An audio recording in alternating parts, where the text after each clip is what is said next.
Hey there, I'm Josh with Cullen Cosplay. I'm going to make a video, so anytime somebody asks me something, I can just shoot them a link. Simple stuff. Foam, I am using Toys R Us Stats basketball court foam. That's why it has the nifty prints and lettering all over it, because it is championship basketball print court. I'm looking at it's polyethylene cross-linked foam from USA Foam. I'm putting a link in the description, so that way you get an idea what I'm looking at. As soon as I know how the samples are and what I'm doing, I'll let you know. I'm actually going to try the heat knife on it. I'm going to try to spray it without sealing it. I just want to play with it for a little bit just to see what it does. But as far as actually gluing with foam, I had a Francois actually asked how it is gluing overall, since one side is soft, the other side actually has a paint texture. You can actually see the seams on how I glue and how there's no overlay. Well, anytime I glue, I always kind of go up with the foam. I always make sure that whenever I use a glue, it's just regular hot glue, by the way, multi-temp glue sticks from Walmart. I glue towards the top, and I always pull it up. And so that way the glue streaks go underneath it each time. And it doesn't matter what direction it is, whatever, hold it, keep it held for a little while.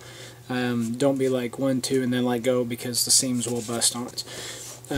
So your front looks great, and then you go to underneath and you see the mess. So needless to say, you can see where all the glue comes out from how I do it, at least. The other thing on the tooling on it, of course, I just use a heat knife. Harbor Freight, it's $9.99. That's what gave everything all the texture. If you ever look at the Guyver build, it's just a bunch of dots. That's literally all it is.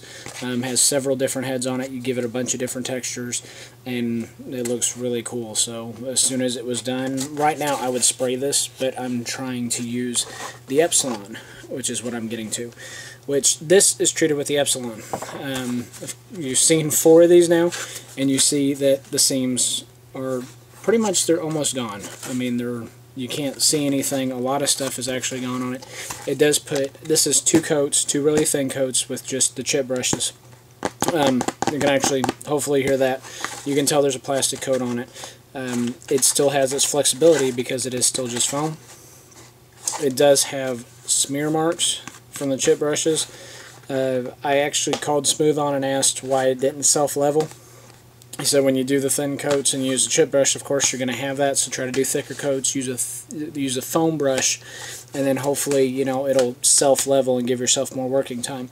The consistency of it's a lot like resin, so as soon as you put it in there, you can't do a cut because it hardens really quick. So what you want to do is literally like a cookie sheet pan or something that's flatter, so that way it spreads out evenly over it, and it'll give you more working time. But it's still only like 6 to 10 minutes. It says 15, 6 to 10 is roughly what you actually get with it before you feel it start hardening up, just like resin. It'll still stay tacky on there for definitely several hours, but like I said, if you do it in a cup or a bowl, you'll literally see it get hard just like resin. Overall, I like how it covers up the seams. I like how you can still see all the textures to it. What I don't like is if you don't do the undercoat, it's going to be affected by heat still. So the stuff that I wanted to use it for, I wanted to be able to go out in literally 80-degree weather, 90-degree weather, and not have it fold around me, because it is just 6mm. So I had the Iron Bat suit. It melted in the car just from 15 minutes, and I had to go home, reheat it, get it to go back to its shape. It was just the thighs. Everything else was fine with it. But I also tried the Epsilon on the Wolverine cowl, and you can actually see the brush strokes from it. If you sand it, I don't like sanding stuff, but it is sandable. It is. I don't want to say it's like Bondo. Bondo seems like it comes up a lot easier. This seems a little tougher than it. This is all my opinion. Of course, I don't usually Bondo resin or anything else. I usually just make stuff and paint it. But what I did with this one was I actually coated the back side and the front side. So the Epsilon, it actually holds the wings with its own weight.